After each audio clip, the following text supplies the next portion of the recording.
దేశ ప్రధానమంత్రి యుద్ధం చేయాలనుకున్నప్పుడు పాకిస్తాన్ మన మీద దాడి చేసినప్పుడు పార్లమెంటులో అఖిల పక్షాన్ని పిలిచి చర్చించడు. మరి యుద్ధం ఆపాలనుకున్నప్పుడు ఎందుకు అఖిల పక్షాన్ని పిలువలేదని నేను అడుగుతున్న ఈ దేశ ప్రధానమంత్రిని. ఆనాడు నీకు అవసరమైనప్పుడు మమ్మల్ని పిలిచినావు, మమ్మల్ని అండగా నిలబడ్డమన్నావు. యుద్ధం విరమించినప్పుడు మీరు అఖిల పక్షాన్ని ఎందుకు పిలవలేదు, అందరితో ఎందుకు సంప్రదించలేదని నేను వారిని అడగదలుచుకున్నా. ఇది ఎక్కడి నీతి అని నేను బీజేపీ నాయకులను అడుగుతున్నా. ఇవాళ కాంగ్రెస్ను ఎందుకు విమర్శిస్తున్నారు? బుద్ధిమంతుడికి సర్ది కడతానంట బొడ్రాయి కాడ భోంచేసి బోర్ల బుక్కల వండుకున్నాడు. ఈ రోజు మోడీ గారు ట్రంప్ బెదిరిస్తే యుద్ధాన్ని ఆపేసి ఇవాళ బీజేపీ వాళ్ళకు ఏం చూసి తిరంగ ర్యాలీ చేస్తున్నారే?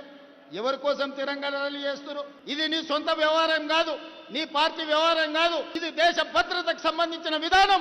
దేశ భద్రత విషయంలో యుద్ధం చేయాల్సిన సమయంలో యుద్ధం విరమించడం ద్వారా 140 కోట్ల భారతీయుల యొక్క ఆత్మ గౌరవాన్ని ట్రంప్ దగ్గర తాకట్టు పెట్టొచ్చి ఇవాళ గొప్పల కోసం ఉపన్యాసాలు బీజేపీ వాళ్ళు ఇస్తున్నారు తప్ప ఈ దేశ భద్రత పట్ల వాళ్ళకు పట్టింపు లేదు.